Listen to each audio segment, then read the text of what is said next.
Good evening students. आप लोग कैसे हैं? आशा अच्छे होंगे और आप लोगों की पढ़ाई अच्छी चल रही होगी। स्टूडेंट्स, बहुत दिनों के बाद आज वीडियो अपलोड करने का मौका मिल रहा है। इतने समय के लिए गैप के लिए आप लोगों से माफ़ी चाहता हूँ। कुछ व्यस्तता के कारण वीडियो अपलोड नहीं हो पाया। अब कोशिश करूँगा कि आप लोगों को लगभग वीडियो मिलते रहा करें।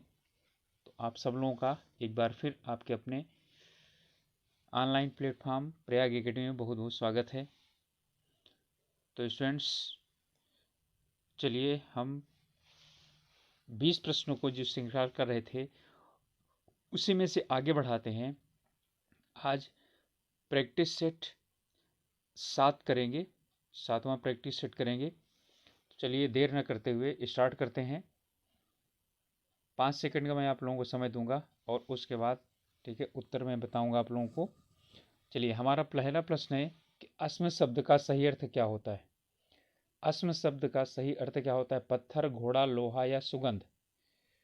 ठीक है, वैसे अश्व का तो घोड़ा होता है। ठीक है, तो पत्थर होता है इसका, या घोड़ा होता है, या लोहा होता है, या सुगंध होता है। तो अस्म है। ठीक है, नहीं जी, इसमें क्या ना हो, जीवन ना हो, ये क्या चीज़ है बेनी जो टले ना, क्या है? पत्थर है। अगला प्रश्न है, पीने की इच्छा के लिए एक शब्द कौन सा है? पिपासु, प्यासा, या प्यास, या पिपासा। पीने की इच्छा रखना की बात कर रहा है, पीने की इच्छा रखने वाला नहीं। तो इसका आपका अर्थ हो जाएगा पिपासा। पीने की इच्छा होना पिपासा कहलाता है, और पीने की इच्छा रखने वाला पिपासु होता है। ठीक है, और जो प्यासा हो यानी कि जिसमें पीने यानी कि प्यास लगी हो उसे क्या कहा जाता है? प्यासा कहा जाता है।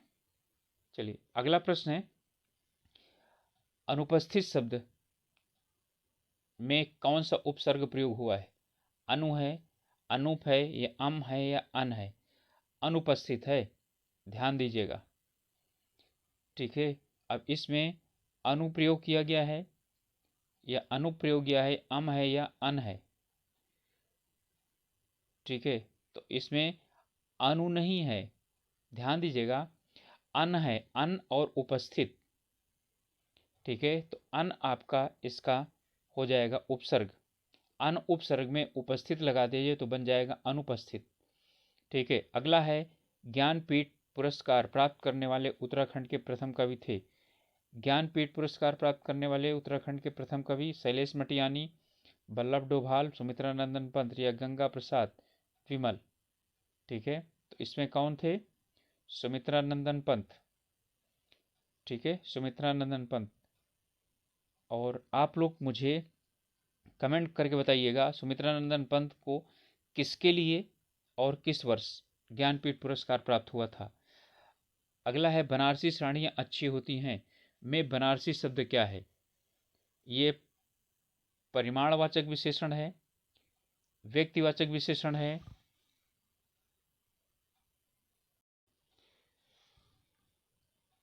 गुणवाचक विशेषण है, या इनमें से कोई नहीं है?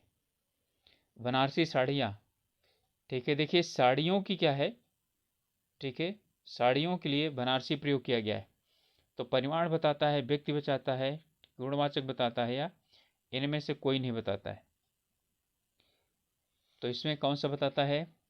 व्यक्तिवाचक विशेषण की बात करता है, क्योंकि बनारस जो है वो व्यक्तिवाचक होता है। ठीक है, अब यहाँ पर बनारस भी है, और ठीक है साड़ियों का भी है, और इसकी विशेषता अच्छी भी है। ठीक है, तो इसमें है व्यक्तिवाचक विशेषण। अगला है, इनमें से कौन सा वाक्य अशुद्ध है? ठीक है, अशुद्ध कौन सा है?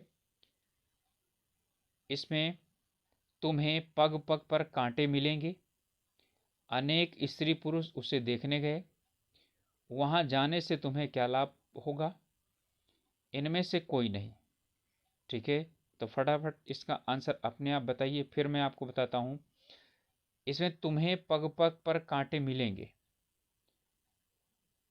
ठीक है, तो तुम्हें पग पग पर कांटे मिलेंगे। ठीक है, क्या ये सही है?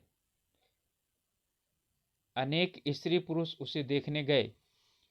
ठीक है, क्या ये सही है? या वहां जाने से तुम्हें क्या लाभ होगा, ये सही है। ठीक है, वहां जाने से तुम्हें क्या लाभ प्राप्त होगा, इनमें से कोई नहीं। ठीक है, तो आपका इसका आंसर है वहां जाने से तुम्हें क्या लाभ प्राप्त होगा। लाभ होगा, लाभ प्राप्त नहीं होगा। तो लाभ और प्राप्त यानी लाभ और प्राप्त दोनों एक ही चीज है। तो ये या तो लाभ लीजिए और या तो फिर प्राप्त लीजिए। ठीक है, तो दोनों में से एक प्रयोग करिए। ठीक है, और इसे हटा दीजिए। इसे आप गलत मत समझिए, अनेक स्त्री पुरुष सही होता है, अनेकों नहीं। अनेक अपने आप में बहुवचन है। तुम्हें कब पग पर कांटे मिलेंगे। ठीक है, ये भी क्या है, सही है। तो इनमें गलत कौन सा है, इसमें है या तो वहां जाने से तुम्हें क्या लाभ होगा या वहां जाने से तुम्हें क्या प्राप्त होगा। तो जो प्राप्त होता है वही लाभ होता है।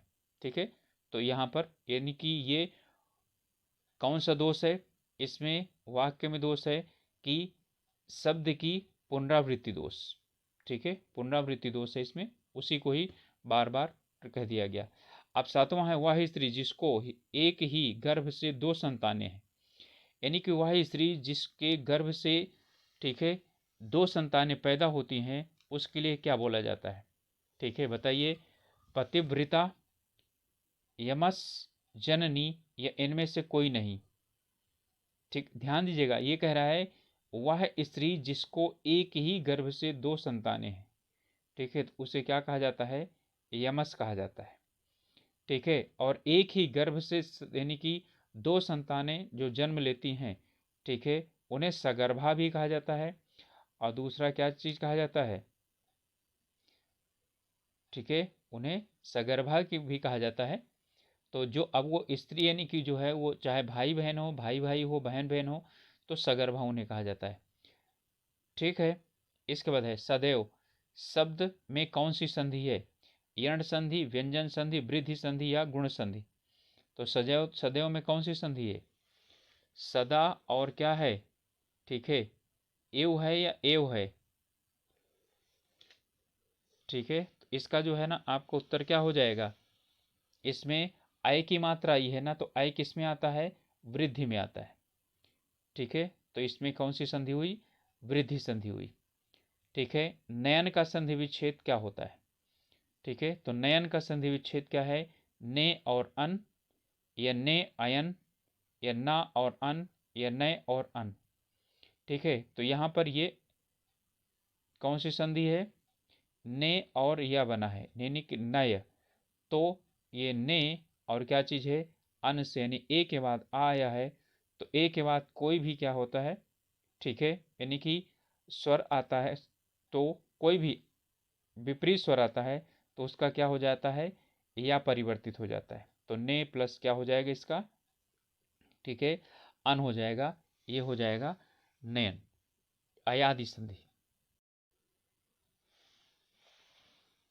ओके, चलिए अगला प्रश्न है, मनोहर शब्द में कौन सी संधि है, स्वर संधि, विसर्ग संधि, व्यंजन संधि या दीर्घ संधि। ठीक है, तो इसमें कौन सी संधि है, विसर्ग संधि है। मनः और हर क्या बनेगा, मनोहर बनेगा।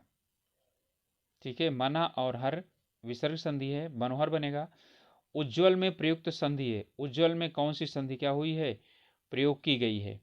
ठीक है, गुण संधि, व्यंजन संधि, विसर्ग संधि और दीर्घ संधि। देखिए यहाँ पर क्या चीज आया है, ये सही शब्द है। ठीक है, और इसमें जा का निर्माण हुआ है, उत और ज्वल, तो किसका है, ये व्यंजन संधि का उदाहरण है। ओके, अगला है अन्वेषण का शुद्ध संधि विच्छेद है। तो अन्वेषण का संधि विच्छेद कौन सा है, अन्वेष धन्ना, या अन्वे धनसण, या अनुधन वेषण और अनुधन एषण। ठीक है, अन्वेषण की बात कर रहा है। ठीक है, तो यानी कि वा बना हुआ है, वा किसके बनता है, उ से बनता है। ठीक है, आ वा उ से बनता है, तो अब यहाँ तो या तो ये होगा या तो ये होगा, और मात्रा कौन सी लगी है, वा के ऊपर ए, तो जो वा के ऊपर मात्रा लगी हो उसी से अलग कर दीजिए। तो यहाँ पर क्या हो जाएगा, ए से, तो एषण, अनु और एषण से बनेगा अन्वेषण। अगला प्रश्न है सद्भावना का संधि विच्छेद क्या है? सद्भावना, ठीक है, तो ये व्यंजन संधि होगी और यहाँ पर क्या है, यही एक टूटा हुआ है, ठीक है, यहीं से क्या हो जाएगा, ये अलग होगा। सद है तृतीय वर्ण है, तो ये अपने पहले वाले का बना हुआ है, तो यहाँ पर क्या हो जाएगा, सत और भावना, यहाँ पर ये है और ये चौथा वर्ण है, तो कभी भी पहले वर्ण के बाद, ठीक है, कौन सा चौथा वर्ण आता है, तो क्या चीज हो जाता है, अपने के ही तीसरे में परिवर्तित हो जाता है, ठीक है। तो तीसरा, चौथा या पांचवा वर्ण आता है पहले के बाद, तो अपने के, सॉरी, ठीक है, यानी कि पहला दूसरा तीसरा वर्ण आता है, तो ये क्या हो जाते हैं, यानी कि अपने में ही परिवर्तित हो जाता है तीसरे में। यहाँ पर ये जो है आपका भा जो है चौथा वर्ण है और ता है, ता किसमें, दा में परिवर्तित हो जाएगा। अगला है पवन का संधि विच्छेद क्या है, ठीक है, पौ और ना, पो और अवन, या पौ धन अन, या पो धन अन, ठीक है, यहाँ पर वा का निर्माण हुआ है, ठीक है, पो प्लस अन ये अयादि संधि है, ठीक है, पो प्लस अन पवन बना हुआ है, ठीक है। इसके बाद है उड्डयन का संधि विच्छेद क्या है, उत धंडयन, उड धंडयन, या उत धन अयन, या उद धन, ठीक है, अयन, तो इसका क्या होगा, इसमें भी वही वाला है, टा ठा डा, टा ठा डा, डा का निर्माण हुआ है ना, तो इसमें है, ठीक है, ता है, ता के बाद क्या आया है, डा आया है, ठीक है, तो यहाँ पर क्या चीज बना है, ता था डा, टा ठा डा, तो यहाँ पर क्या हो जाएगा, उत और डयन, तो क्या बनेगा, उड्डयन। अगला है सप्तर्षि में समास कौन सा है, सप्तर्षि में समास कौन सा है, दिगु है, कर्मधारय है, द्वंद्व है, तत्पुरुष है, ठीक है, तो इसमें सप्तर्षि में समास कौन सा है, दिगु है, कर्मधारय है, द्वंद्व है, या तत्पुरुष है, यानी 7 ऋषियों का क्या है, समूह है, क्या है ये दिगु समास है, ठीक है, ओके, इसमें दिगु समास।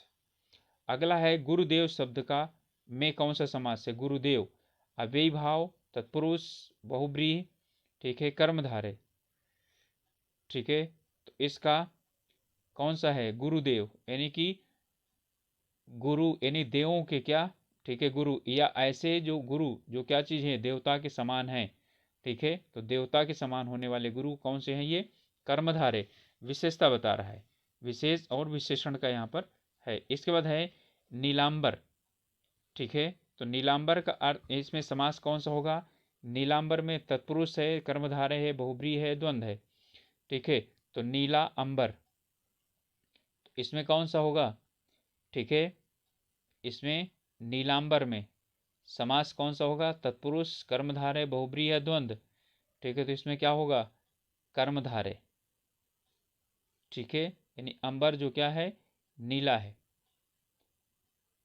वैसे जो है ना, इसका बहुब्रीहि भी हो सकता है, ठीक है, यानी कि नीला वाला अंबर, ठीक है, कौन सा, अर्थात आकाश, ठीक है, नीला अंबर अर्थात आकाश, तो उसके कारण क्या होगा, बहुब्रीहि भी होगा, ठीक है, तो इनमें दोनों में से एक हो सकता है, लेकिन कर्मधारय हम यहाँ पर बताएंगे क्योंकि अंबर की विशेषता बता रहा है नीला। वीर पुरुष शब्द में समास कौन सा है, ठीक है, बहुब्रीहि, तत्पुरुष, द्वंद्व, या कर्मधारय, ठीक है, तो वीर पुरुष इसमें, ठीक है, यानी कि वीरों में पुरुष, तो यहाँ पर क्या हो जाएगा, तत्पुरुष समास हो जाएगा। तो इस तरह से ये हमारे 19 प्रश्न थे और आप लोग इसी प्रकार के प्रश्नों को क्या करिए, ठीक है, प्रैक्टिस सेट करिए, और चाहे आपका उत्तराखंड का वीडियो का हो, चाहे एसआई का हो, और चाहे आपका पुलिस कांस्टेबल का हो, ठीक है, ये हर एक के लिए क्या है, ये टेस्ट सीरीज आपके लिए उपयोगी है। ओके, मिलते हैं अगले वीडियो में, और कोशिश करूंगा मैं आप लोगों को या तो प्रैक्टिस सेट उपलब्ध कराऊं या कुछ अध्ययन सामग्री उपलब्ध कराऊं, ठीक है, और अभी तक आप लोगों ने यदि सब्सक्राइब नहीं किया है तो प्लीज़ चैनल को सब्सक्राइब कीजिए, ठीक है, और अपने चैनल्स में इसको शेयर ज़रूर कीजिए, जिससे कि जो लोग हम लोगों से जुड़ना चाहें वो जुड़ करके और अपनी तैयारी आगे बढ़ा सकें। ओके, गुड इवनिंग, आप लोग अपना ध्यान रखिए, ख्याल रखिए, मिलते हैं अगले वीडियो में।